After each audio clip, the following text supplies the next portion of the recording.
Howdy, welcome back to Dion Talk. There are a lot of investors like myself that are currently finding we have a lot more equity than we were planning on. If you average it out over the last 10 years, most properties appreciated 8.5%. But last year, most of us saw an appreciation of 10 to 15 or even more percent. So as our tenants pay down the mortgage and houses appreciate, some investors like myself are sitting back looking at our equity thinking, what in the heck am I going to do with all of this extra money?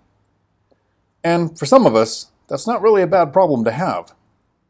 Deciding what to do with that equity isn't always easy. We have three main options. The first would be to sell it and take that money and do something with it. My plan is to never sell though.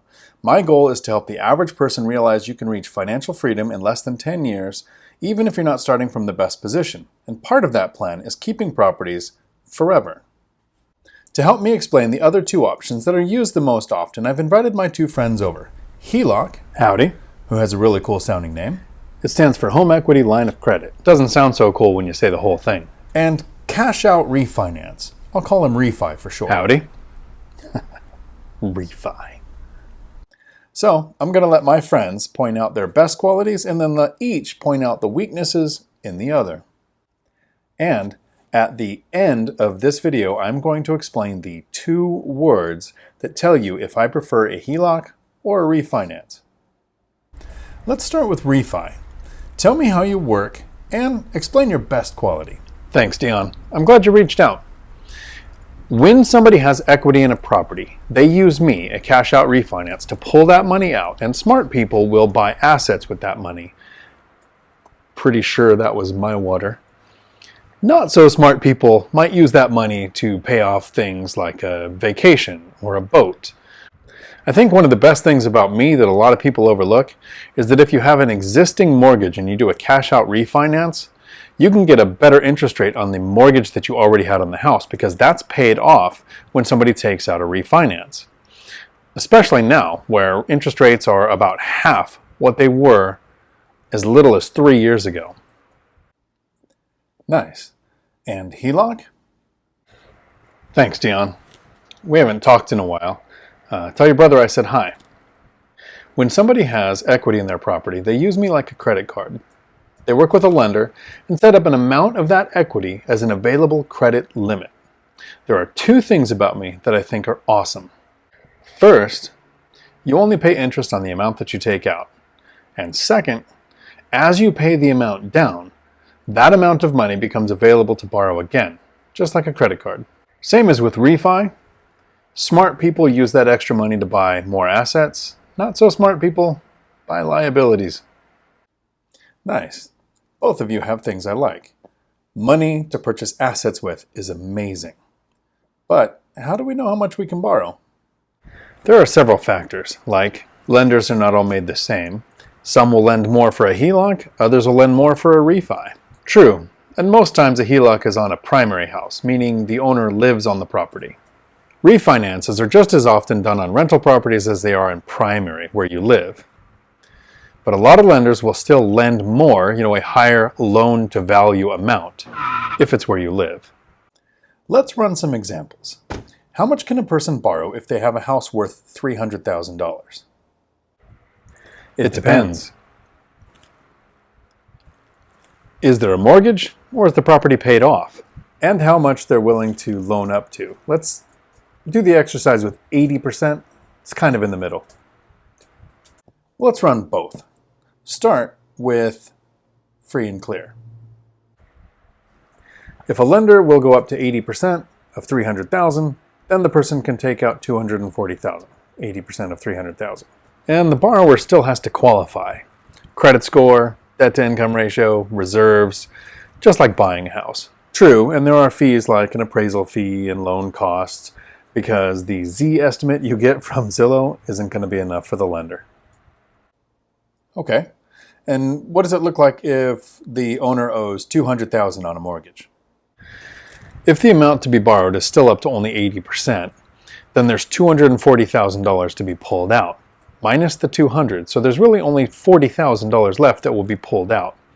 But this is where I can actually possibly get a better interest rate on that first mortgage, since it will be paid off when I replace it. It's the same for me.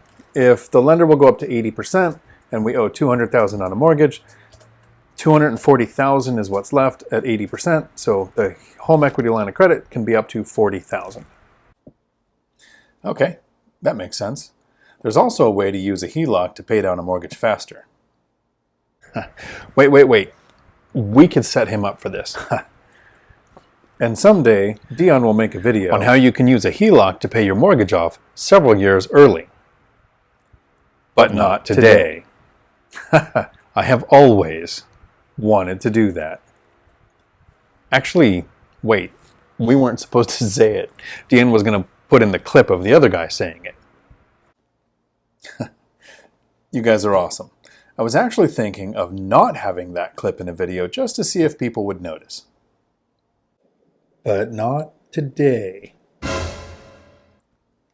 Okay, let's look at the negatives. Refi?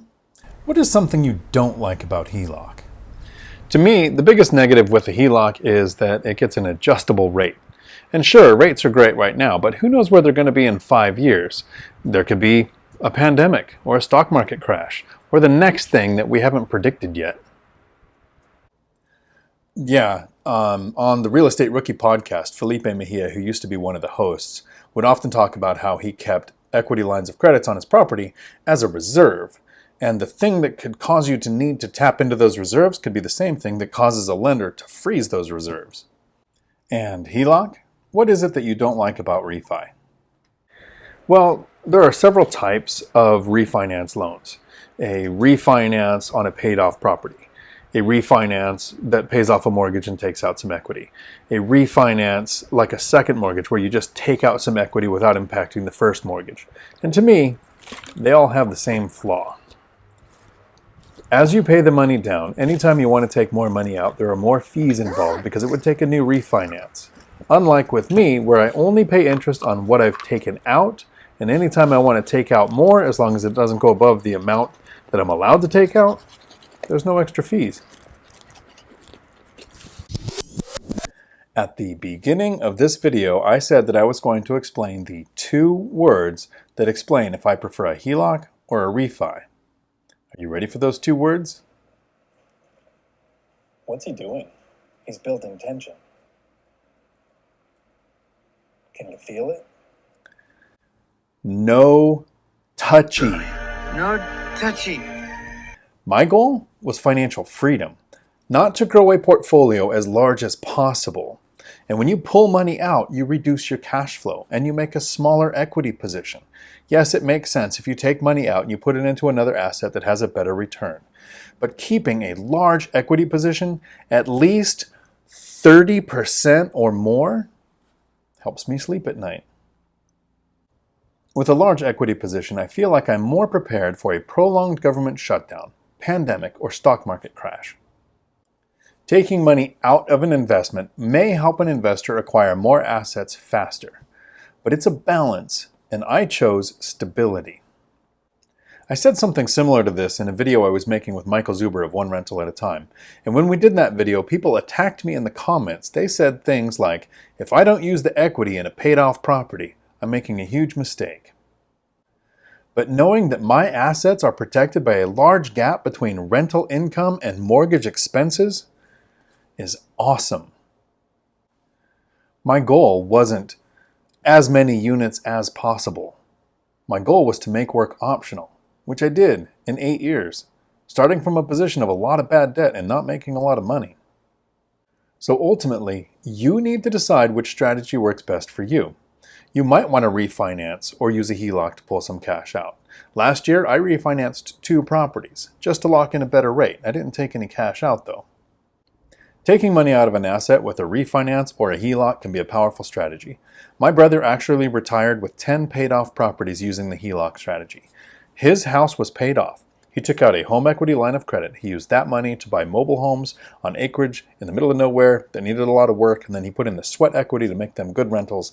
He retired before 50 and never has to work again in his life. So not touching your equity or how you touch your equity isn't going to be an easy decision to make. One of my favorite quotes is from my daughter.